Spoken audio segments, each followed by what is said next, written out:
Vous voyez cette quarantaine de produits, eh bien, c'est juste un petit échantillon de ce qu'on peut trouver pour nettoyer une salle de bain et un WC, deux pièces très utilisées dans un logement. Tous ces produits vont nous accompagner tout au long de cette émission. Bonsoir Hervé Guinan. Bonsoir. Vous êtes directeur du service qualité, santé, sécurité, environnement du service industriel Genevois. Alors quel type de problème est-ce que ce type de produit ménager pose spécifiquement à une station d'épuration comme celle-ci? Alors ces substances-là, ces produits-là ne posent pas de problème technique majeur pour la pollution, on va dire, classique qu'on trouve dans nos eaux usées à l'heure actuelle. Mais il est vrai que ces substances-là contiennent des micropolluants et nos stations d'épuration à l'heure actuelle ne sont pas dotées d'étapes de traitement visant à éliminer ces micropolluants. Donc aujourd'hui, il est important que les stations d'épuration puissent s'équiper de ce nouvel étage technique pour traiter les micropolluants en Suisse et à Genève par voie de conséquence. Absolument, on va en reparler ensemble tout à l'heure. Restez avec nous d'ailleurs. Il faut savoir que chaque citoyen paye 9 francs par an pour mettre à niveau les stations d'épuration et qu'elles soient un jour capables de traiter les micropolluants. Et on va d'abord entrer dans le détail des substances de tous ces produits. Un énorme travail pour nos recherchistes. La Suisse, le pays du propre en ordre. Plus qu'un mythe, une discipline. Chez nous, on aime panosser, aspirer, astiquer, frotter, ripolliner. Alors pas étonnant que les publicitaires ne manquent pas d'imagination pour nous vendre toutes sortes de produits de nettoyage. 100% désinfectant. Les pubs promettent et les produits se multiplient pour chaque parcelle de nos habitations.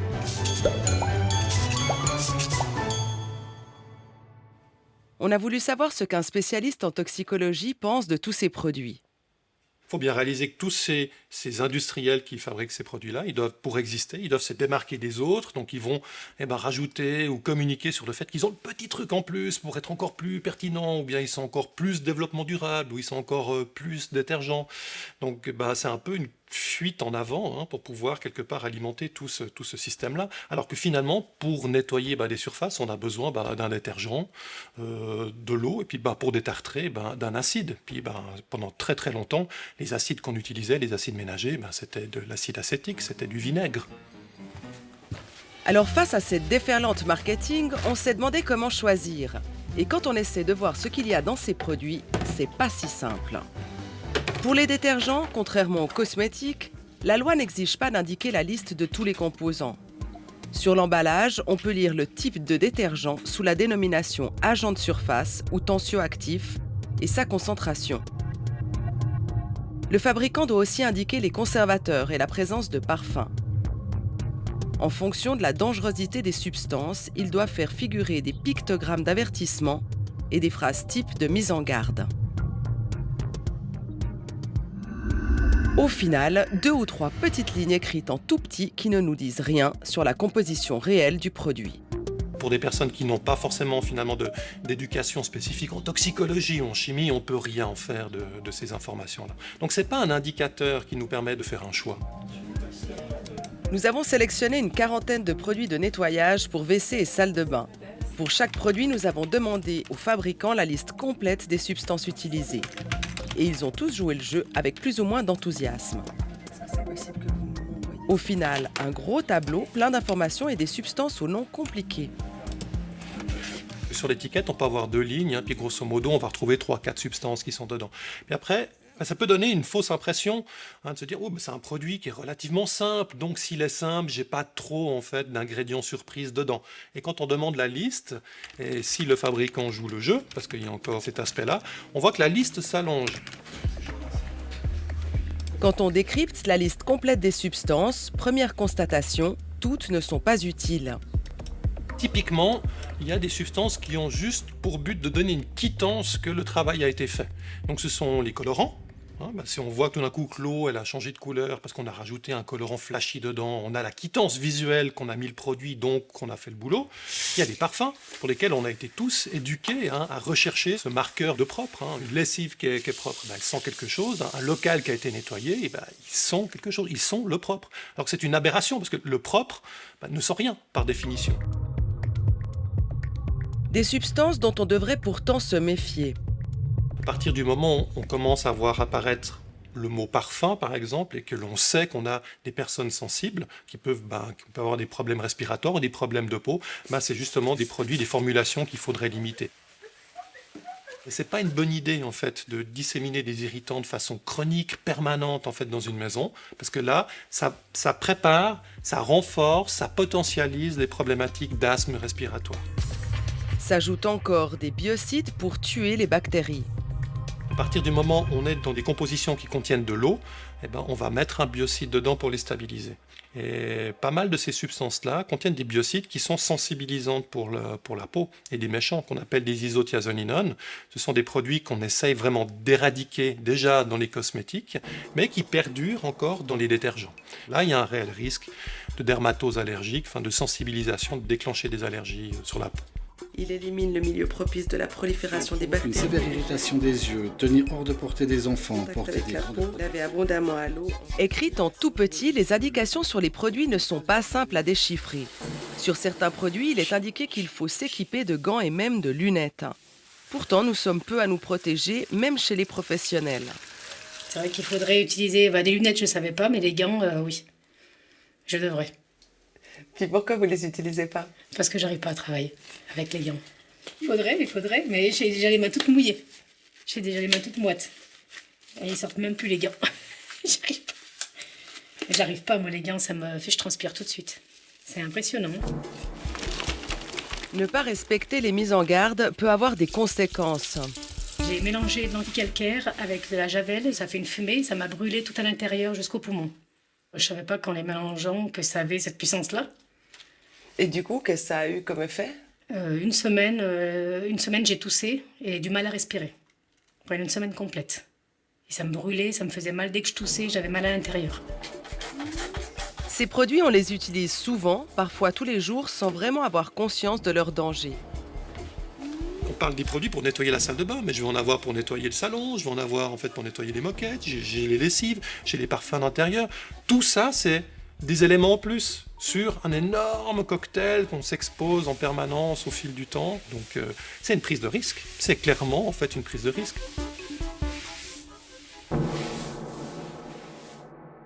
Vous avez entendu les problèmes vécus par Sandra. Rien d'étonnant à cela. Une étude internationale menée pendant 20 ans sur plus de 6000 personnes a montré que l'utilisation de produits ménagers à long terme affecte autant les capacités respiratoires que la fumée du tabac.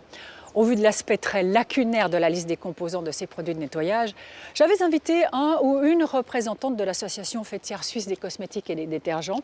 On devra se contenter d'une réponse écrite. Je résume. On respecte la loi, on se préoccupe de la sécurité des consommateurs, de l'environnement. La signalétique attention ou danger est suffisante et vous pouvez demander de l'aide en appelant le numéro de téléphone indiqué sur le flacon. En réalité, et ça c'est moi qui l'ajoute, il n'y en a pas partout. On a vu que les colorants, les parfums sont parfaitement inutiles. Qu'en est-il des biocides et des bactéricides? On va voir cela tout de suite.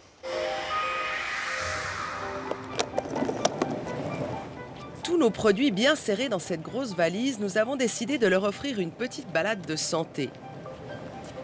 Ici, aux hôpitaux universitaires de Genève, la propreté est plus que primordiale. Amusé, ce ponte de l'hygiène à l'hôpital découvre nos produits. Oh là là, il y en a des produits. Mon Dieu, quelle richesse. J'aurais jamais vu autant de ma vie. Pourtant, chez moi, c'est quand même propre. Un argument de vente attire tout de suite son attention. Élimine 99,9% des bactéries. Alors, il n'existe pas de lieu sans bactéries. D'ailleurs, sans bactéries, on ne pourrait pas survivre. Vous et moi avons besoin de bactéries dans notre tube digestif, sur notre peau, dans nos orifices, que ce soit le nez, la bouche ou autre. Et donc, ces bactéries-là, nous devons vivre avec. Et ces bactéries sont, la plupart du temps, d'ailleurs, des bactéries protectrices. Donc, en fait, de vivre dans un monde sans bactéries, ça n'est d'ailleurs pas possible, mais ensuite de ça, ça n'est pas du tout souhaité. Alors voilà, c'est tout simple. Didier Pittet est infectiologue et épidémiologiste. Les bactéries, il les connaît, il combat avec acharnement celles qui nous rendent malades. C'est lui qui a mis au point la solution hydroalcoolique qui a révolutionné l'hygiène à l'hôpital. Depuis 20 ans, il fait le tour des hôpitaux de la planète pour apprendre aux malades et aux soignants à l'utiliser et par là même sauver des vies. Mais même pour lui, l'hygiène absolue n'est pas un credo. C'est fini. On ne doit pas désinfecter notre environnement pour se protéger. C'est une idée qui est fausse. Si on revient sur l'histoire de l'hygiène, bien sûr que l'hygiène a été à l'origine de la baisse de la mortalité des populations mondiales, vraiment de manière universelle. Mais on parle de l'hygiène banale. On parle de l'hygiène qui consiste à se laver les mains avant de manger. Par contre, de pousser ces principes de base d'hygiène jusqu'à imaginer qu'il faille désinfecter toutes les surfaces avec lesquelles on est en contact, c'est un abus, c'est une erreur, c'est une mauvaise conception de la simple et bonne hygiène routinière de tous les jours. Pour beaucoup d'entre nous, les toilettes doivent être les plus aseptisées possibles à grand renfort de désinfectants. Les toilettes, ça n'est pas dangereux. Le plus important au niveau des toilettes, c'est à partir du moment où vous les avez utilisées, c'est d'appuyer sur la chasse d'eau pour obtenir ce fort volume d'eau qui, au fond, va évacuer le 99,9% de ce que vous devez évacuer. Vous n'avez pas besoin de produits supplémentaires. Ensuite, bien entendu, pour que ça brille, pour que ça sente bon, tout ça, ce sont des problématiques qui sont culturelles. Le plus important, c'est de nettoyer. Et l'agent le plus efficace, c'est l'huile de votre coude. Parce qu'en nettoyant, vous enlevez les bactéries. Vous en enlevez bien plus qu'en épandant des produits. Pourtant, de nombreux produits nous promettent d'éradiquer les bactéries. Et nous, ça nous rassure. Le problème, l'utilisation généralisée de ces produits désinfectants a des conséquences. Surtout ici, en milieu hospitalier. La bactérie, elle n'a qu'un intérêt, survivre. D'accord ? Et pour survivre, elle doit finalement trouver des mécanismes de résistance. Et c'est ce qu'elle fait. Les bactéries, de la même manière qu'elles sont capables de résister aux antibiotiques, on en parle beaucoup, on en parle souvent, elles sont capables de résister aux désinfectants.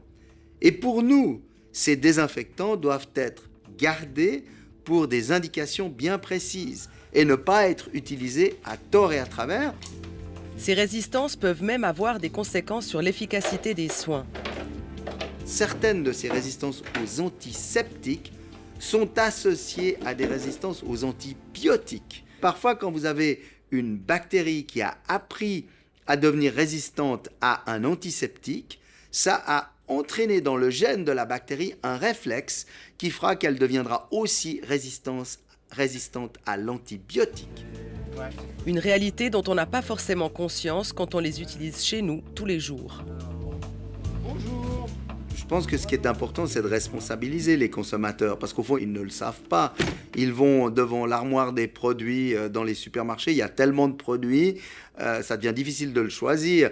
Mais je pense que si on pouvait simplement les informer pour leur dire, écoutez, il n'est pas nécessaire d'utiliser des produits qui sont des fois des canons pour tirer sur des mouches, et puis malheureusement, quand on utilise ces canons, on peut finalement mettre les véritables experts qui auront besoin de ces canons en difficulté. Moralité, un chiffon et de l'eau pour nettoyer une cuvette de WC, ça suffit. Ces canons dont parle Didier Pittet, ce sont par exemple ces blocs WC à bannir. Ils sont très concentrés et s'écoulent à chaque chasse d'eau. L'eau de Javel, idem. Tant qu'on les utilise comme d'autres produits de nettoyage, tout ça, ça part dans l'eau. Après, les conséquences sur notre santé, voici celles sur l'environnement.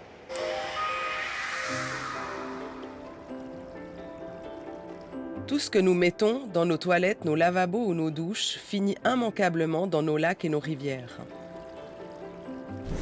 Alors nous avons voulu connaître l'impact que ces produits peuvent avoir sur ces écosystèmes. Nous avons soumis nos produits et toutes les informations sur leur composition à des chercheurs en écotoxicologie de l'Université de Lausanne. Ici, on s'intéresse de près aux micropolluants et à leurs conséquences sur la faune aquatique. Il y a des pattes arrière et avant qui sont sorties. Et t'en as des très grands, comme celui-ci.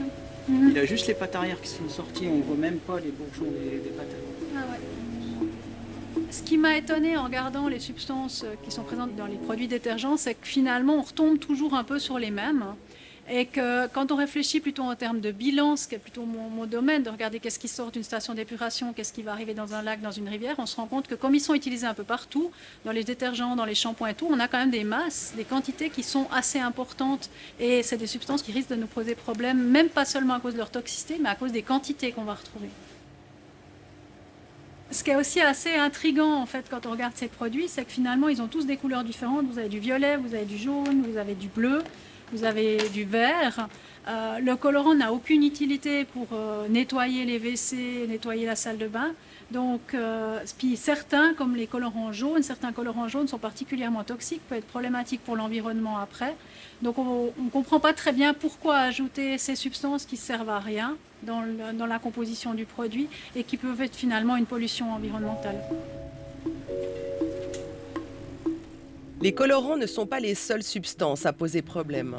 On a plusieurs types de parfums, mais par exemple ceux qu'on retrouve dans l'environnement, c'est les muscs polycycliques comme le galaxolide par exemple.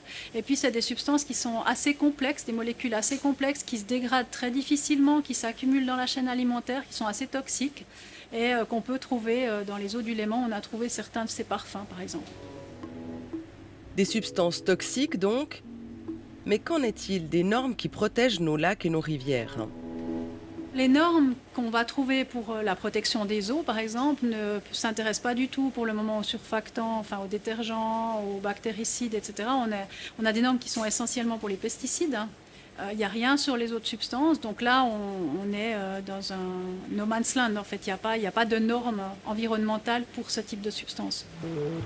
Pourtant, de nombreux micropolluants finissent dans nos rivières. Ici, les bords bucoliques de la Venoge dans le canton de Vaud. Cette eau limpide ressort de la station d'épuration de Panta où tout a été mis en œuvre pour ne plus fragiliser cet écosystème. C'est tout le travail de l'épuration d'essayer de retenir les substances qui sont problématiques. Donc on va essayer de retenir tout ce qui est potentiellement impactant pour le cours d'eau. On va faire le maximum pour que les produits les plus toxiques soient retenus, ça c'est évident. Visite guidée de cette station d'épuration dernière génération. Alors nous sommes à l'entrée de la station d'épuration.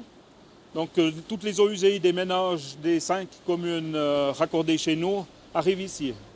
On trouve les déchets des toilettes, de la cuisine, lave-linge, lave-vaisselle, tout arrive là. Et encore, vous voyez qu'on a un petit peu de couleur bleue. C'est une entreprise qui nous amène les WC de chantier. Alors là, on est à l'étape du tamisage des eaux usées. Une première étape mécanique pour enlever les déchets solides. Chaque semaine, plus de 400 kg de déchets sont ainsi récoltés. Les déchets des eaux usées des quelques 10 000 habitants reliés à cette station. Alors voilà les déchets de tamisage.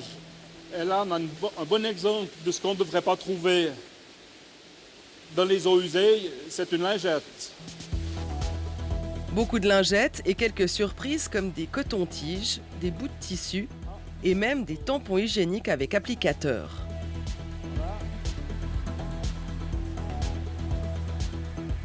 Juste avant de commencer les traitements de l'eau, cette machine prélève un échantillon pour analyser sa teneur en polluants. Alors là, nous sommes à l'étape du traitement biologique. Nous traitons les eaux usées par des boues activées.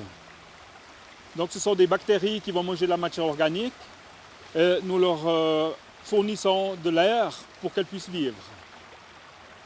Des bactéries essentielles mais aussi très sensibles à certaines substances que l'on retrouve dans les eaux usées, en particulier les bactéricides présents dans de nombreux détergents. Donc on n'aime pas trop avoir des substances qui pourraient potentiellement inhiber le fonctionnement de la station d'épuration. Donc on préfère ne pas avoir ces substances. L'eau va ensuite passer dans des décanteurs pour la séparer des résidus. Cette eau est ainsi débarrassée de plusieurs polluants connus, la charge organique bien sûr, les composés azotés comme les nitrates et le phosphore. Alors là, on est à la sortie de la steppe, donc la sortie de la steppe conventionnelle, comme on trouve dans tout le canton.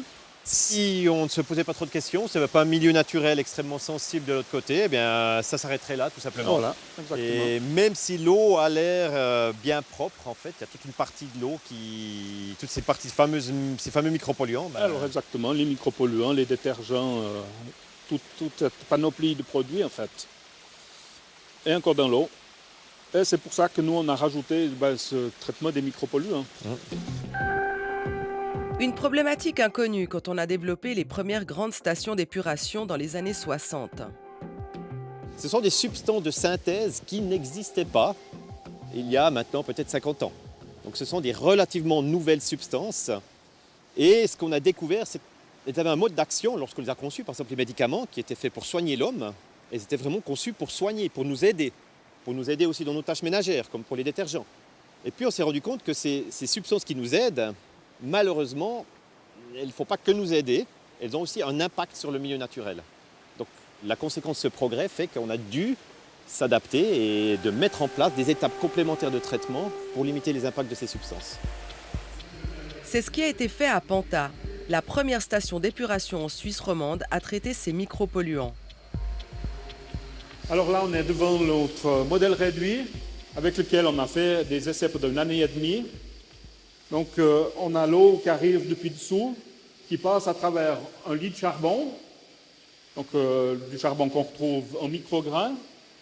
Ce charbon va absorber les micropolluants et ainsi l'eau, quand elle sort en haut du réacteur, elle est épurée à plus de 80%. D'ici 2040, 134 des 800 stations que compte la Suisse seront équipées pour éliminer les micropolluants. Des stations qui rejetteront une eau aussi épurée que celle-ci. On retrouve un même préleveur qu'on a à l'entrée, seulement là, en effet, le bocal il est propre. Et c'est tant mieux. Et c'est tant mieux. Alors c'est pas seulement qu'il est propre, là c'est les dernières analyses qui ont été faites. C'est assez remarquable, on a des rendements épuratoires de plus de 90%, avec des substances à plus de 98%. Donc c'est une liste indicatrice. On est bien clair, il n'y a que 12 substances, mais on part du principe que si ces 12 substances sont bien éliminées, toute la gamme des autres substances va également être éliminée. C'est le principe. Donc c'est une liste indicatrice. 12 substances, le canton fait de toute façon plus. Alors oui, j'en fais une quarantaine. Ouais. Mais 40 substances, ça reste qu'une petite goutte d'eau dans l'ensemble de cette problématique des micropolluants. Il faut penser que dans l'environnement, on a des centaines de milliers de substances et qu'on parle de plus en plus de cet effet cocktail, dont l'effet mélange. Et on va ajouter 1, 2, 3 substances en plus qui tout ensemble vont avoir un effet sur la faune, la flore, notre santé aussi. Et puis on sait maintenant qu'on voit des baisses de population piscicole, de poissons, on voit des baisses d'amphibiens, tous les amphibiens sont sur la liste rouge. On sait que c'est dû en partie à la pollution. Le marché des substances chimiques est très mobile, donc il y a toujours des nouvelles substances qui sont mises sur le marché. Je dirais que sur les 100 000 substances sur le marché, il y en a les 2/3 où on connaît quasiment rien, en tout cas. Le problème qu'on a actuellement, c'est que je crois qu'on ne peut pas échapper aux substances chimiques. Elles sont partout, elles sont dans l'air, elles sont dans l'eau, elles sont dans le sol. Et puis, on sait qu'il y a un risque pour la santé humaine, pour les écosystèmes. On sait que voilà, les perturbateurs endocriniens, on en parle beaucoup, ont des effets sur la fertilité masculine, sur la puberté précoce, etc. Donc, on a beaucoup trop de substances chimiques dans notre environnement. Et ce qu'il faudrait, c'est les réduire.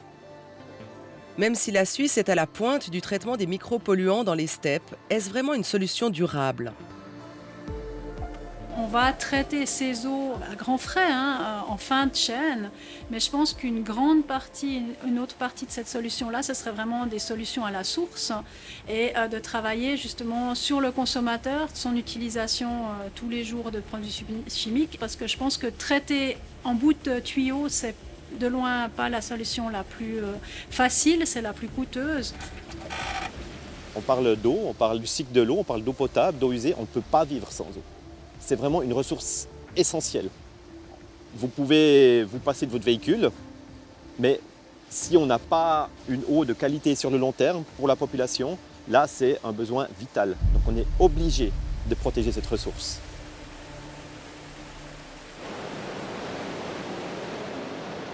Hervé Guinan, on se retrouve dans ces stations d'épuration d'Aïr. Là, on est à un stade du traitement des eaux où de bonnes bactéries vont digérer de l'azote et du carbone. Ah ben, cette mousse-là, ce n'est pas de la pollution, c'est de la bonne mousse. Cette station d'épuration doit être équipée pour traiter les micropolluants. Ça veut dire des gros investissements ? Oui, à Genève, nous avons 3 grosses stations d'épuration qui traitent 99% des eaux usées du canton. Et nous avons sur 10 ans un plan d'investissement pour équiper ces stations d'épuration. Nous avons commencé les premiers travaux et la première station d'épuration sera équipée pour un investissement de 14 millions qui traiteront des eaux usées pour un équivalent de 200 000 habitants. Alors c'est beaucoup, beaucoup d'argent. Est-ce qu'une fois équipées, ces stations d'épuration pourront vraiment filtrer tous les micropolluants? Parce qu'il y en a non seulement dans les produits de nettoyage, mais il y en a dans les cosmétiques, il y en a dans les médicaments, les peintures, etc. Oui, alors évidemment que ces nouveaux étages de traitement vont pouvoir éliminer la grande majeure partie des micropolluants contenus dans ces eaux usées, puisqu'on s'est basé, on a choisi des technologies déjà avérées, qui ont donné leurs preuves, tels que le charbon actif par exemple. Et c'est déjà un processus utilisé dans le traitement de l'eau potable en Suisse. D'accord, mais est-ce que ce ne serait pas plus logique finalement que les fabricants de produits de nettoyage, puisque c'est un peu le sujet de notre émission, cessent de mettre des substances problématiques, toxiques, plutôt que l'État doive dépenser des millions pour les traiter ensuite? Oui, il est bien évident que le meilleur micropolluant, c'est celui qu'on n'a pas produit ou qu'on n'a pas rejeté. Donc il s'agit évidemment de mener des actions en amont. Mais évidemment, la présence de micropolluants dans les eaux usées est inéluctable et on se doit par conséquent de traiter ces polluants au niveau des stations d'épuration. On comprend bien, c'est votre travail de traiter les eaux. Merci beaucoup et très bonne soirée à vous. Merci. Merci. On va revenir à nos produits de nettoyage. Si on prend en considération les risques pour la santé plus les risques pour l'environnement, est-ce qu'il y en a de plus recommandables que d'autres? Impossible pour le consommateur de le savoir, mais la bonne nouvelle, c'est la suivante. L'Institut national français de la consommation a imaginé un ménage score, un classement de A à E, comme c'est le cas pour le Nutri-Score. La revue 60 millions de consommateurs a sorti fin août un premier classement. À bon entendeur, leur a proposé de continuer le travail pour vous. Notre valise de produits de nettoyage poursuit sa route. Direction Paris, chez les concepteurs du Ménage Score. Des beaux produits ménagers. Un outil pour aider le consommateur à faire son choix. On s'est vite rendu compte qu'il y a une difficulté de lisibilité sur l'étiquetage de pas mal de produits, notamment les produits ménagers, où l'étiquetage ne permet pas d'avoir en fait une indication du risque qu'on peut avoir pour la santé et l'environnement. Pour évaluer ces risques, Emmanuel Chevalier utilise une méthodologie complexe. Il a déjà analysé plus de 100 produits vendus en France. Il y a pas mal de choses à prendre en compte. On s'est basé sur différents référentiels scientifiques. L'aspect de santé, le fait d'être exposé à certaines substances, des risques à l'inhalation, des risques au contact. Et il y a l'aspect environnemental. On prend en compte en fait tous les risques qui peuvent apparaître sur toutes les substances de la composition du produit. Globalement, toutes les substances qui seront les plus irritantes, les substances qui seront susceptibles d'être cancérigènes, mutagènes, reprotoxiques, perturbateurs endocriniens, toutes ces substances-là seront pondérées plus fort et vont faire que la note va être baissée pour le produit. En septembre dernier, 60 millions de consommateurs sort le premier classement Ménage Score des produits ménagers. Des résultats qui suscitent un grand intérêt. Le consommateur veut vraiment savoir ce qu'il y a à l'intérieur des produits. Non seulement ce qu'il risque lui, mais aussi les risques qu'on fait encourir à l'environnement. Les industriels ne sont pas contraints à indiquer sur leurs étiquettes tous les composants. Alors après, vous me direz, encore serait-il contraint de le faire?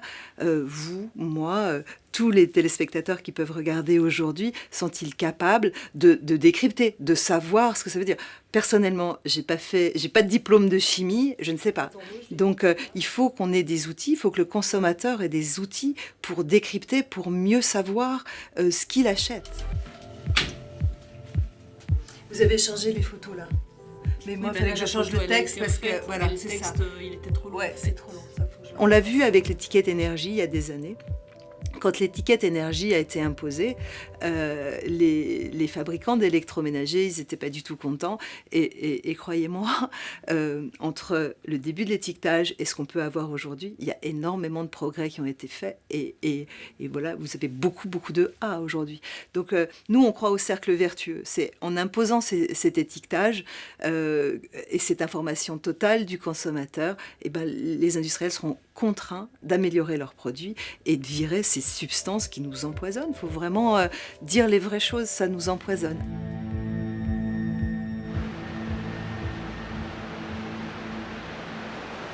Ce système d'étiquetage simplifié ne prend pas en compte une notion d'efficacité des produits ménagers. Non, on est vraiment sur les aspects de toxicité. L'INC a donc étudié à la loupe les 22 produits pour WC et salle de bain que nous lui avons soumis. C'est un échantillon représentatif de ce qu'on trouve sur notre marché.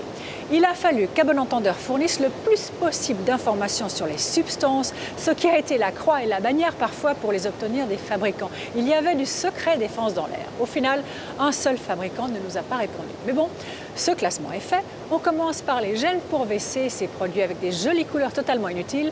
On débute par les meilleurs avec des prix ramenés au litre. Les 3 premiers gels sont classés A, sans réserve d'utilisation selon l'INC. C'est le cas du gel WC Frisch Brise Océanique. Son prix ramené au litre est de 5,27 francs à la COP. Même constat pour Durgol WC Effective Blue, un produit suisse qui vaut 6,60 dans la même enseigne. Le nettoyant Frosch à la lavande obtient aussi un A, même s'il est considéré un peu moins bon sur certaines substances. Un litre vous coûtera 3,87 chez Denner. Les produits suivants sont notés B, à utiliser de façon occasionnelle selon l'INC. C'est le cas pour Igo WC Maximum Neutralizer ainsi que pour le gel WC Océan qui sont considérés moyens sur les substances irritantes et corrosives. Même constat pour le nettoyant Tandil Fresh Lemon, jugé médiocre sur les toxiques. Suit l'arbre vert romarin intense, toujours classé B, l'INC l'estime moyen quant à son impact sur la santé. Même chose pour le Ecoplan Lemongrass, un produit insuffisant sur les substances irritantes et corrosives contenues. Dernier noté B, le WC Power Gel prix garanti. Il est déclassé à cause des substances toxiques et irritantes qu'il contient. On passe à la catégorie C, des produits à utiliser uniquement en cas de besoin spécifique. C'est le cas du détergent WC M-Budget. Il est classé mauvais par l'INC sur les substances irritantes et corrosives. Ce sont aussi ces mêmes produits qui déclassent en catégorie C le Silid Bank Javel Power.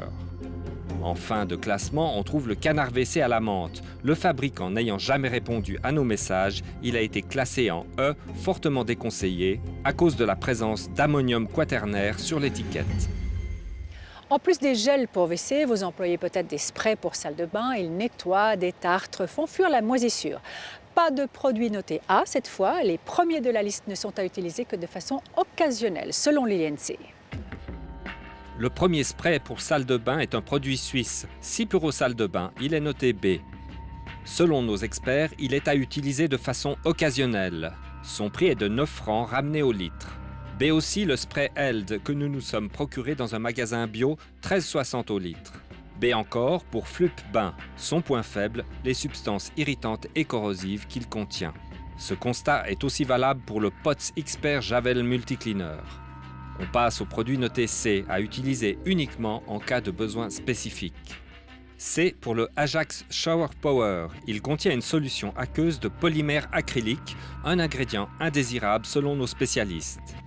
Le spray Sanitol, le plus cher du lot, revient à 15,80 au litre chez Amavita. Il contient des substances irritantes et corrosives, ainsi qu'un ingrédient indésirable, le chlorure de didécyl-diméthylammonium. Toujours noté C, mais avec des substances irritantes, corrosives et toxiques, le Silid Bang Moisissure et Hygiène. On passe en D avec Dettol. Ce produit désinfectant et nettoyant contient notamment du benzalconium chloride, une substance indésirable. Enfin, les produits notés E, fortement déconseillés. C'est le cas du détergent pour salle de bain EcoPower. À 6 francs, c'est le moins cher de ce lot, mais il contient des thiazolinones. En fin de classement, on trouve le Cif Power & Shine. Le lien Internet fourni par le fabricant ne correspond pas aux ingrédients de l'étiquette. Il est classé en E à cause de la présence de thiazolinone sur l'étiquette. Ce classement, vous le retrouverez évidemment sur notre site abe.ch. Delphine Miceli, bonsoir. Bonsoir. Vous avez réalisé ces reportages avec Régis Mégy, l'aide de nos recherchistes. Parlons déjà de ce ménage score. Il en est à ses premiers pas seulement. Alors maintenant, la méthodologie, elle existe. Maintenant, l'étape supérieure, c'est de faire pression au niveau européen pour pouvoir obtenir l'obligation d'étiqueter tous les produits ménagers avec ce ménage score. Ils ont déjà recueilli plus de 30 000 signatures en moins de 3 mois. Donc, ils ont lancé une pétition. Dans un deuxième temps, parallèlement, ils veulent aussi proposer une application qui sera disponible à toute personne qui va faire ses achats directement dans les magasins, qui regroupera les produits ménagers, les cosmétiques et l'alimentation.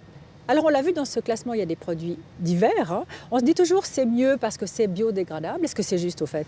Alors la biodégradabilité, c'est un argument à prendre un petit peu avec des pincettes parce qu'en fait c'est une question de temps. Toute substance se dégrade en soi, sauf que ça peut prendre beaucoup de temps et tout ce temps il va le passer dans l'environnement, ce qui n'est pas forcément une bonne chose. Et puis on a vu aussi qu'il y a des produits verts qui ne sont pas notés A mais plutôt B. Hein. Là ça laisse à réfléchir effectivement. On sait aussi qu'il y a des produits avec des pictogrammes sur le flacon qui indiquent des substances dangereuses. Quelle serait la bonne attitude là?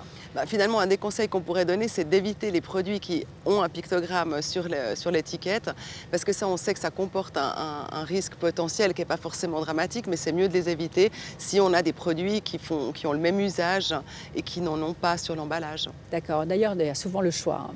Merci beaucoup Delphine, très bonne soirée.